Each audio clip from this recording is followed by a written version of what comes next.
கெவுரு மாவு கொழுக்கட்டை பண்ணலாமா? வாங்க. மாவுல பச்சை தண்ணி ஊற்றி நல்லா பிசைஞ்சுக்கோங்க. சப்பாத்தி மாவு பதத்துக்கு பிசைஞ்சா போதும். இந்த மாதிரி உருண்டை பிடிச்சா கையில வந்து மாவு ஒட்டக்கூடாது. ரொம்ப தண்ணியாகவும் இருக்கக்கூடாது. குழன்னு இல்லாம இந்த மாதிரி நல்லா கொஞ்சம் உதிரியா கையில ஒட்டாத அளவுக்கு நீங்க பிடிச்சுக்கோங்க.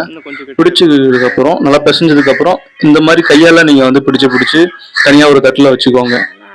ஏன் அப்படின்னா இந்த ஷேப்ல நம்ம பிடிக்கும் போதுதான் நீட்டாகவும் சப்பையாகவும் இருக்கிறதுனால சீக்கிரமா வெந்துடும். அதே மாதிரி நம்ம சாப்பிடவும் டேஸ்ட் உண்மையிலேயே நல்லா இருக்கும்.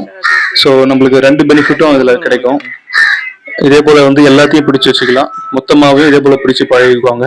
உங்களுக்கு இது ஃபர்ஸ்ட் டைம் பண்ணுறப்போ சரியாக வராது, ஏன்னா எனக்குமே வரல. நீங்கள் நல்லா வந்து ப்ராக்டிஸ் பண்ணிட்டீங்கன்னா கண்டிப்பாக உங்களுக்கு ரொம்ப ஈஸியாகவே இருக்கும். இப்போ நானும் அம்மாவும் தான் பிடிச்சிட்டு இருக்கோம். இந்த கெவுரு மாவு உண்மையிலேயே கோல்டுக்கு ரொம்ப நல்லது. உடம்புல இருக்க அந்த கெட்ட நீரெல்லாம் உறிஞ்சிரும்னு சொல்லிட்டு நான் கேள்விப்பட்டிருக்கேன். அதனால அதுக்கு நல்லது. அதே போல இதுக்கு நுண்ணூற்று சத்துக்கள் நம்ம உடம்புக்கு ரொம்ப ரொம்ப நன்மை பயக்கக்கூடியது. பாருங்க, எல்லாத்தையும் மாவு பிடிச்சாச்சு. முதல்ல கடாயில எண்ணெய் ஊற்றி கடுகு போட்டு கடுகு சீரகம் தாளிச்சதுக்கு அப்புறம் கூட கருவேப்பிலையும் போட்டு புளி தனியாக ஊற வச்சுக்கலாம். இப்போ ஊற வச்சிருக்க அந்த புளியை நல்லா கரைச்சிட்டு இதுல ஊற்றிக்கலாம். அவ்வளவுதான். வேற எந்த காயுமே வேணாம். காய்கறி எதுவுமே இல்லாம சிம்பிளா வைக்க போற கொழுக்கட்டை சூப்பரா இருக்கும். கார கொழுக்கட்டை தான். புளியை நல்லா கரைச்சிக்குவாங்க. இந்த கொழுக்கட்டை தான் முழுகிற அளவுக்கு கொஞ்சம் தண்ணி வச்சுக்கோங்க. சரி, அப்ப நீங்க எல்லா கொழுக்கட்டையும் இதுல தான் வைக்க போறீங்க. அது முழுகிற அளவுக்கு தண்ணி வச்சுக்கோங்க. தேவையான அளவுக்கு மிளகாத்தூள் போட்டுக்கோங்க. எங்க வீட்டு மிளகாத்தூள் கொஞ்சம் காரமா இருக்கும், அதனால நாங்க 2 ஸ்பூன் மட்டும் தான் போடுறோம். உங்களுக்கு வந்து காரத்துக்கு ஏற்ற மாதிரி நீங்க போட்டுக்கோங்க. இப்போ நம்ம கருவாடை வந்து அலசிக்கலாம். ஆல்ரெடி வந்து கிளீன் பண்ணி வச்சிருக்க கருவாடு தான், வீட்டில் கிளீன் பண்ணி வச்சிருந்தோம். தண்ணி ஆட் பண்ணி நல்லா பிசைஞ்சு அந்த மண்ணெல்லாம் போற அளவுக்கு அலசிட்டு தண்ணி வந்து கொதிக்கும் போது நம்ம இதுல வந்து கருவாடு மட்டும் பிரிச்சு போட்டுடலாம். கருவாடு போட்டு திரும்ப கொதிக்க ஆரம்பிச்சதுக்கு அப்புறம் நம்ம இருக்கிற ஒவ்வொரு கொழுக்கட்டையும் எடுத்து நம்ம அடுக்க ஆரம்பிச்சிடலாம். ஒண்ணு மேல ஒண்ணு உடனே வைக்காம ஃபர்ஸ்ட் எல்லா இடமும் பரப்பி வைங்க. ஏன் அப்படின்னா எல்லா இடமும் பரப்பும் போதுதான் தண்ணியில எல்லாமே சரியா முழுகிற மாதிரி இருக்கும். ஒரே இடத்துல நீங்க வச்சுட்டே இருந்தீங்கன்னா அது ரொம்ப ஒண்ணு சேர்ந்து ஒரு மேடு மாதிரி இருக்கும்.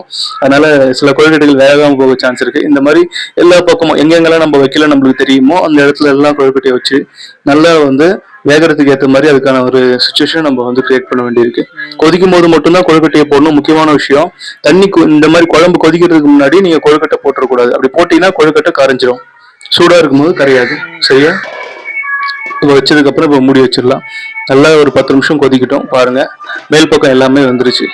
ஆனா தண்ணி இன்னும் வந்து சுண்ட வேண்டியிருக்கு. அதனால ஒரு தடவை கிளறி விட்டுக்கலாம். அடியில இருக்கிறதுலாம் ஒரு நல்லாவே வெந்திருக்கும். மேல் பக்கம் இருக்கிறதும் இன்னும் வேகணும் இல்லைங்களா? பாருங்க, அந்த கருவாடோட கொழுக்கட்டை பார்க்க சூப்பரா இருக்குல்ல. எனக்கு பார்க்க கறி குழம்பு மாதிரியே இருக்கு. செம்மையா இருக்கும். டேஸ்ட் சூப்பரா இருக்கும். உண்மையிலேயே தேவையான அளவுக்கு வந்து இதுல வந்து உப்பும் போட்டுக்கோங்க. அந்த தண்ணி கொதிக்கிற ஸ்டேஜ்ல அது சொல்ல மறந்துட்டேன்.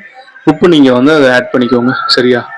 பாருங்க, நேரம் ஆக ஆக அந்த கிரேவி வந்து திக்காகுது. ஸோ டேஸ்ட் சூப்பரா இருக்கும். இன்னும் வந்து கூட சுண்டலாம். பாருங்க, அதே போல இடையில இடையில ஒரு 10 நிமிஷம் கழிச்சு இது போல நீங்க கிளறிட்டே இருக்கணும். ஏன்னா ஒரே பக்கமே வேக விட்டோம் அப்படின்னா ரொம்ப அடி பிடிக்க ஆரம்பிச்சிடும். அப்படி பிடிச்சிருச்சுன்னா கொஞ்சம் ஒரு சில வந்த மாதிரி ஒரு சில வேகாத மாதிரியும் அது ஒரு மாதிரி இருக்கும். கொஞ்சம் கருகுன வாடையும் வர சான்ஸ் இருக்கு சம்டைம்ஸ். அவ்வளவுதான், கொழுக்கட்டை வெந்துருச்சு. தட்டில் போட்டு நம்ம வந்து கட் பண்ணி செக் பண்ணிடலாம். போட்டு ஒரு 20 நிமிஷத்துக்கிட்ட நல்லா தண்ணியெல்லாம் கொஞ்சம் சுண்டி வர்றது தான் பதம். அப்படி வந்துருச்சு அப்படின்னா ஒரு கொழுக்கட்டை எடுத்து இந்த மாதிரி வெட்டி பாருங்க.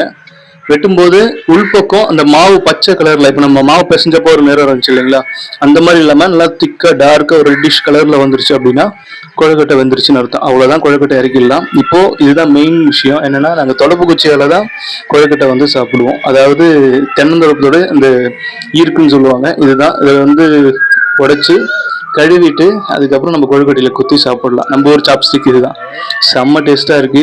ரொம்ப ஹெல்த்தியான விஷயமும் கூட. இதில் நம்ம எந்த வெஜிடபிளும் ஆட் பண்ணல. ஜஸ்ட் புளி, உப்பு, காரம், கொழுக்கட்டை, கருவாடு, இவ்வளவுதான். அதனால இதுல ஹன்ஹெல்தின்னு சொல்றதுக்கு எந்த காம்பனண்ட்டும் இல்லை.